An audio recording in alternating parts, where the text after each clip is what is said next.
आप नाप लीजिए। भगवान ने कहा तो ठीक है, जब ब्राह्मण को दान दिया जाता तो पहले संकल्प होता है।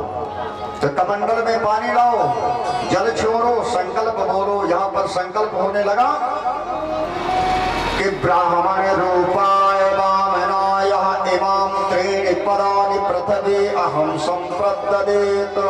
शुक्राजी ने तुरंत ध्यान लगाया, और जैसे ध्यान लगा तो भगवान का स्वरूप उसके समझ में आ गया। अरे शुक्राचार्य बलि का हाथ पकड़ करके थोड़ी दूर ले गए, कहने लगे महाराज गड़बड़ हो रहा है। क्या? ऐस भैरो चरे साक्षात भगवान विष्णु रब्बयः कश्यपाददितेर जातो देवानां कार्य साधक। हे विरोचन नंदन राजा बलि, ये तो साक्षात विष्णु हैं।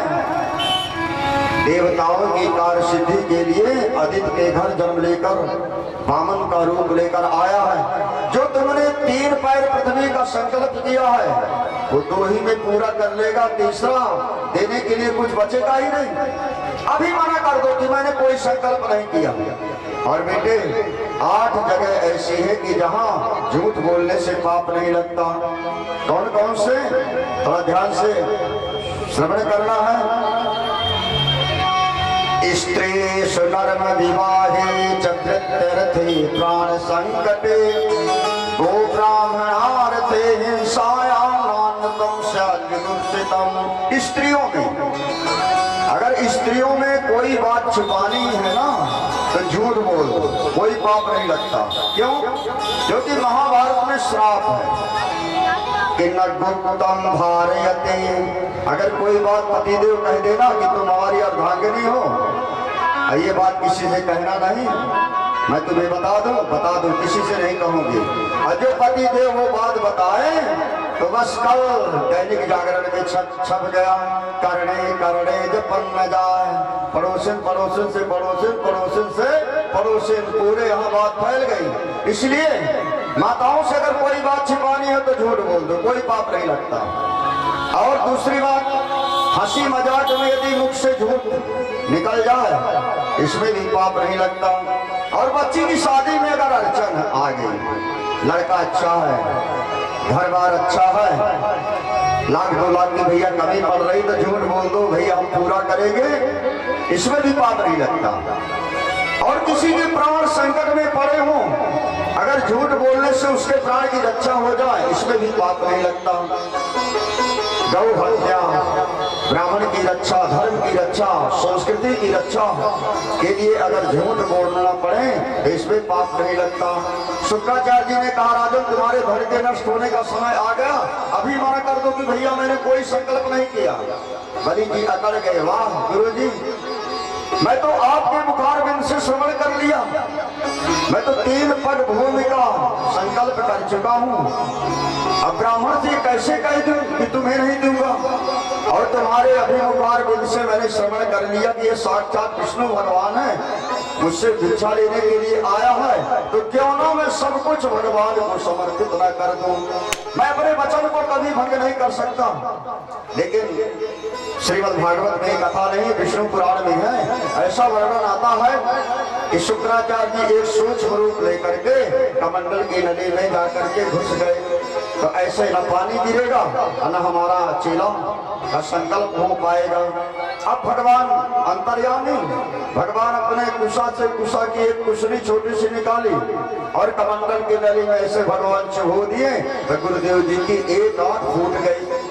मानो भगवान कहना चाहते कि शुक्राचार्य जी, गुरु तो वही है जो सबको एक दृष्टि से देखे, भेदभाव की दृष्टि से जो देखता है उसकी एक आंख हमेशा के लिए चली जाती है। बलि ने कहा प्रभु मैंने 3 पग भूमि का संकल्प कर चुका हूँ, आप जहाँ से उचित समझो वहीं से नाप लीजिए।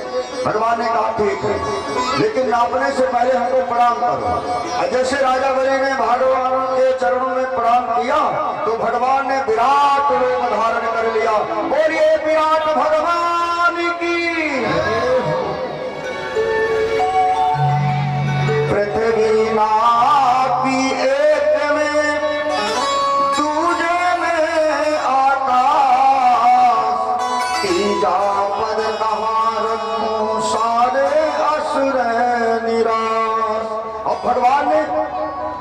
एक ही चरण में नीचे की ओर बढ़ाते हुए अतल बीतल सुतल तलातल महातल रसातल पाताल को नाप डाले। जैसे भगवान दूसरे चरण को ऊपर उठाए तो भू भुवा स्व मह जन तब सतलों को पार करके ब्रह्मांड कटाह में छिद्र हो गया और उस छिद्र से चिन्मयी जलधारा भगवान के चरण को धोते हुए भीतर आ गई। तब ब्रह्मा जी ने उसी जल से भगवान के चरण को धोए और वही जल कमंडल में रख लिया। जब देवताओं ने भगवान का पूजन व स्तुति करी तो वही जल तीनों लोगों को पावन कर रहा है। इस प्रकार से भगवान ने दो ही चरणों में त्रिलोकी को नाप करके राजा बलि के सामने खड़े हो गए। क्यों त्रिलोकीनाथ बहुत बड़ा अभिमान कर रहे थे, बताओ अब जगह है कहीं तीसरा पैर रखने की, कहां पर रखूं बताओ। और जो व्यक्ति वचन करके उसको पूरा नहीं करता वो दंड का अधिकारी होता है, दंड का भागी हो जाता है। इसलिए भगवान ने गरुड़ को आदेश कर दिया, अच्छी रात जाओ उसको पांसों से बलि को बांध दो। सुखदेव भगवान कहते परीक्षित बड़ा विचित्र दृश्य है। भगवान ने कहा बताओ तीसरा पैर कहाँ रखूं। बलि ने कहा भैया महाराज अभी तो दानदाता आपके सामने खड़ा हुआ है। पदम तृतीयम कुरुश्रेष्ठ में निजम। जैसे ही भगवान राजा बलि के मस्तक पर तीसरा चरण रखा तो भगवान प्रसन्न हो गए। हाँ बलि मैं तुम्हारी सहनशीलता से अतिशय प्रसन्न हूँ। भगवान ने बलि से कहा कि अब तुम सुतम लोक का राज करो, स्वर्ग तल सुख ऐश्वर्य भोग करो। बलि ने कहा प्रभु मुझे कुछ नहीं चाहिए, मेरे मन में कोई किसी भी प्रकार की आकांक्षा नहीं। ऐसे से भगवान के भक्त हुए कि स्वर्ग को ठुकरा दिए, मोक्ष को ठुकरा दिए, कोई कामना नहीं। तो फिर क्या चाहिए बताओ। कहने लगे महाराज अगर आपकी देने की इच्छा है तो बस एक ही वरदान दे दीजिए कि जो ये दिव्य झांकी का मैं दर्शन कर रहा हूँ, यही झांकी का दर्शन जब मैं अपने द्वार से महल से निकलूं बाहर तो साक्षात आपका दर्शन करता रहूं। भगवान ने कहा तथास्तु। वामन के रूप में भगवान आज ही राजा बलि के द्वार पर विराजमान हो गए। बोलिए वामन भगवान की। अष्टमः स्कंधा समाप्त। आइए नवम स्कंध में प्रवेश करें। अति संक्षिप्त राम कथा, फिर इसके बाद कृष्ण जन्म की कथा आप लोग श्रवण करेंगे। तब तक एक छोटा सा भजन। हरि बामन का वेश बनाए, हरि बामन का वेश बनाए, बनाए बलि बामन के द्वारे आए। तालियों की सेवा करते हैं सभी गाइए हरि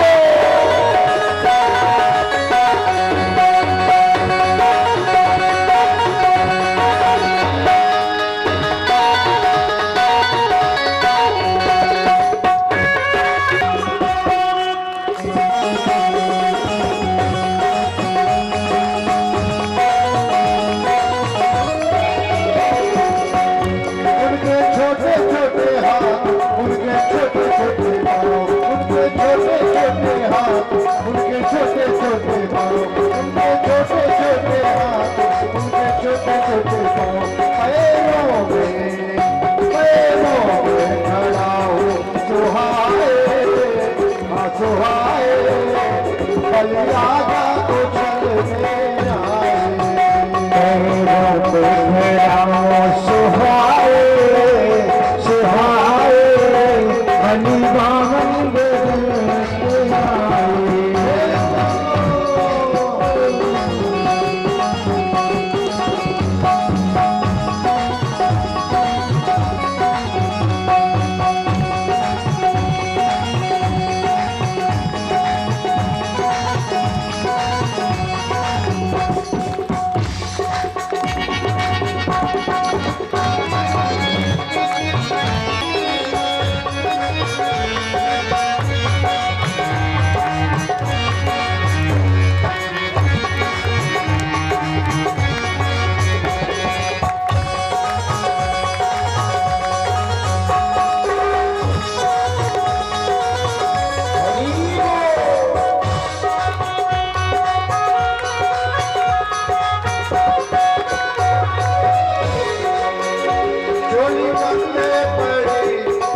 माला भरी होली कंठे